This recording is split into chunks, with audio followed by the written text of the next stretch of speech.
அனைவருக்கும் வணக்கம். இன்று 6ஆம் வகுப்பு முதல் பருவம் இயல் 1 வரும் கேள்விகளை பார்க்கப் போகிறோம். முதலாவதாக தமிழ்த்தேன் என்ற கவிதையிலிருந்து ஆரம்பிப்போம். தமிழுக்கு அமுது என்று பேர் என்ற பாடலை எழுதியவர் பாரதிதாசன். பாடலின் ஒவ்வொரு அடியின் இறுதியிலும் வரும் சொற்கள் ஒத்த ஓசையில் முடிந்தால் டேஸ் தொடை எனவும் ஏவு தொடை. இந்த பாடலில் பேர், நேர், பால், வேல் என்று ஏவு தொடை அமைந்துள்ளது. பாரதிதாசனின் இயற்பெயர் சுப்புரத்தினம். பாரதிதாசன் புரட்சிக்கவி, பாவேந்தர் என்று பட்டப்பெயர்களால் அழைக்கப்படுகிறார். இவருடைய கவிதைகளில் இடம்பெற்றுள்ள புரட்சி கருத்துக்கள் பெண் கல்வி, கைம்பெண் மறுமணம், பொது உடைமை, பகுத்தறிவு. இவருடைய கவிதைகளில் இடம்பெற்றுள்ள புரட்சி கருத்துக்கள் பெண் கல்வி, கைம்பெண் மறுமணம், பொது உடைமை, பகுத்தறிவு.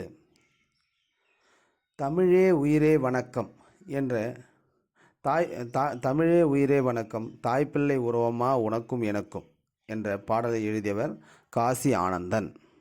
தமிழே உயிரே வணக்கம், தாய்ப்பிள்ளை உறவமா உனக்கும் எனக்கும் என்ற பாடலை எழுதியவர் காசி ஆனந்தன். நிலவு ப்ளஸ் என்று சேர்த்து எழுத கிடைப்பது நிலவென்று. தமிழ் கூட்டல் எங்கள் தமிழெங்கள். அமுதென்று பிரித்து எழுத கிடைப்பது அமுது கூட்டல் என்று. செம்பயிர் இது பண்பு பெயர் வருவதால் செம்மை கூட்டல் பயிர் என்று பிரித்து எழுத வேண்டும். செம்பயிர், செம்மை கூட்டல் பயிர். உரைநடை வளர்த்தமிழ். தமிழ் மொழியை டேஸ் மொழியாக அழைக்கிறோம், செம்மொழி என்று அழைக்கிறோம்.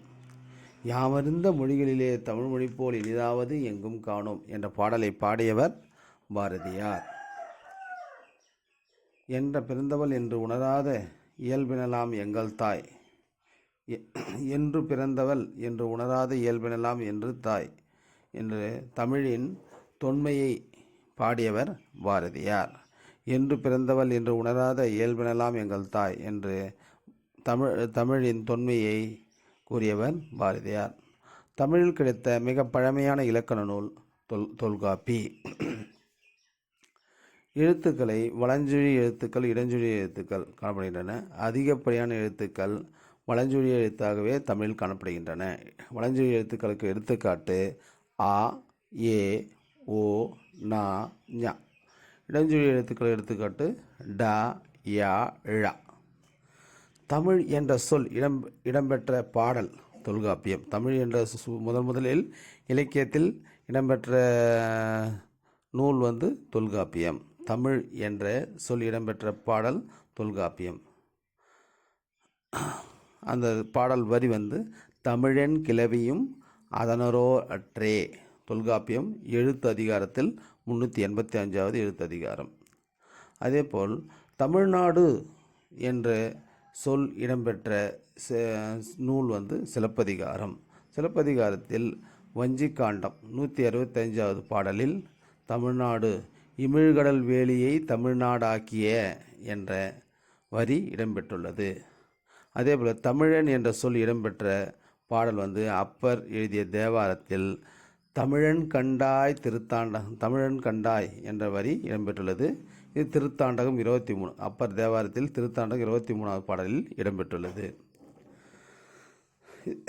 தமிழின் சீர்மை அது சொல்லுடைய சிறப்பு இருக்குது. உதாரணமாக உயர்திணை என்பதனை எதிர் அல்லது எதிர்ச்சொல் தாழ்திணை. தாழ்திணை என்று கூறாமல் அக்ரிணை என்று கூறுகிறோம். அக்ரிணை என்றால் அல் கூட்டல் திணை. அல் கூட்டல் திணை என்றால் உயர்வு அல்லாத திணை. உயர்திணையை தாழ்திணை என்று கூறாமல் உயர்வு அல்லாத திணை அக்ரிணை என்று கூறும் இயல்பு தமிழின் சிறப்பு. அதே போல் பாகற்காய் கசப்புக்காய் என்று கூறாமல் பாகு கூட்டல் அல் கூட்டல் காய், பாகற்காய், இனிப்பு அல்லாத காய் என்று கூறியது தமிழின் சிறப்பை உணர்த்துகிறது. தமிழில் தோன்றிய முதல் இலக்கண நூல் தொல்காப்பியம். அடுத்ததாக நன்னூல். தமிழில் சங்க இலக்கியங்கள் 8 தொகை, 10 பாட்டு. அறநூல்கள் சிலப்பதிகாரம், மணிமேகலை, திருக்குறள், நாலடியார். காப்பியங்கள் சிலப்பதிகாரம், மணிமேகலை. அதேபோல் பூவின் 7 நிலைகளையும் தமிழில் காணலாம். அது வரிசையாக அரும்பு, மொட்டு, முகை, மலர், அலர், வி, செம்மல். பூவின் 7 நிலைகள் அரும்பு, மொட்டு, முகை, மலர், அலர், வி, செம்மல். மா என்ற ஒரு எழுத்துக்கு பல பொருள்கள் இருக்கின்றன. மா என்ற எழுத்துக்கான பொருள்கள் மரம், விலங்கு, பெரிய, திருமகள், அழகு, அறிவு, அளவு, அழைத்தல், துகள், மேன்மை, வயல், வண்டு. மா என்ற வார்த்தைக்கான பொருள் மரம், விலங்கு, பெரிய, திருமகள், அழகு, அறிவு, அளவு, அழைத்தல், துகள், மேன்மை, வயல், வண்டு. அதே போல் தாவரங்கள் இலைகளுக்கும் பெயர் வைத்து அழைத்து தமிழின் சிறப்பு. இலை உதாரணமாக இலை, ஆல், அரசு, மா, பலா, வாழை இவற்றிற்கு இலைகளை இலை என்று கூறுவோம். ஆலம் இலை, அரசு இலை, மாவிலை, பலா இலை, வாழை இலை. கீரை இவற்றின் இலைகளை கீரை என்று அழைப்போம். அகத்தி கீரை, பசலை கீரை, முருங்கைக்கீரை. அதே போல் அருகு, கோரை இவற்றின் இலைகளை புல் என்று அழைப்போம். அருகு கோரையின் இலைகளை புல் என்று அழைப்போம். அருகு கோரையினது புல். அதே போல் நெல் மற்றும் வரகின் இலைகளை தாள் என்று அழைப்போம். நெல் மற்றும் வரகின் இலைகளை தாள் என்று அழைப்போம். கொத்தமல்லியினுடைய இலைகளை தழை என்று அழைப்போம். சப்பாத்தி கல்லி, தாழை இவற்றின் இலைகளை மடல் என்று அழைப்போம். சப்பாத்தி கல்லி, தாழையை மடல் என்று அழைப்போம். கரும்பு மற்றும் நாணல் இவற்றின் இலைகளை தோகை என்று அழைப்போம். கரும்பு மற்றும் நாணல் இவற்றின் இலைகளை தோகை என்று அழைப்போம். பனை மற்றும் தென்னை இவற்றின் இலைகளை ஓலை என்று அழைப்போம். அதே போல் பாக்கு, கமுகின் இலைகளை கூந்தல் என்று அழைப்போம். மீண்டும் ஒரு முறை இலை: ஆல், அரசு, மா, பலா, வாழை இலை. அகத்தி, பசலை, முருங்கை கீரை. அருகு, கோரை புல். நெல், வரகு தாள். மல்லி தழை. சப்பாத்தி கல்லி, தாழை மடல். கரும்பு, நாணல் தோகை. பனை, தென்னை ஓலை. கமுகு, கூந்தல். அதே போல் ஆங்கில எழுத்துக்கு சரியான புதிய ஆங்கில எழுத்துக்களுக்கு சரியான தமிழ் வார்த்தைகளையும் கொடுத்துருக்கார்கள். இன்டர்நெட் இணையம், ஃபேஸ்புக் முகநூல், சர்ச் என்ஜின் தேடுபொறி, ஆப் செயலி, டச் ஸ்கிரீன் தொடுதிரை, வாட்ஸ்அப் புலனம், கிளாக்வைஸ் வலஞ்சுழி, ஆன்டி கிளாக்வைஸ் இடஞ்சுழி, வாய்ஸ் சர்ச் குரல் தேடல், இமெயில் மின்னஞ்சல். அதே போல் எண்களுக்கும்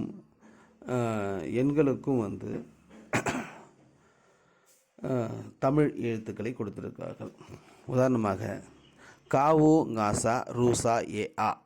கா 1, உ 2, ங 3, ச 4, ரு 5, சா 6, ஏ 7, ஆ 8, கு 9, கா 10. காவுங்காசா, ரூசா, ஏ, ஆ. ஆ, கு, கா. காவுங்காசா, ரூசா, ஏ, ஆ, கு, கா 0. இது தமிழுடைய எண் வரிசை. 1க்கு கா, 2க்கு உ, 3க்கு ங, 4க்கு சு, 5க்கு ரு, 6க்கு சா, 7க்கு ஏ, 8க்கு ஆ, 9க்கு கு, 10க்கு க. நீண்ட காலம் என்ற பிறந்தநாள் பாடலை எழுதியவர் அறிவுமதி. அடுத்ததாக தொன்மை.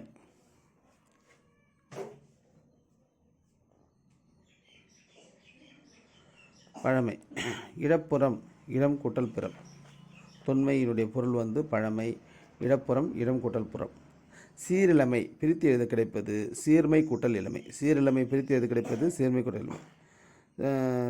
சிலம்பு கூட்டல் அதிகாரம் சிலப்பதிகாரம். சிலம்பு கூட்டல் அதிகாரம் சிலப்பதிகாரம். கணினி கூட்டல் தமிழ் கணினி தமிழ். கணினி தமிழ்.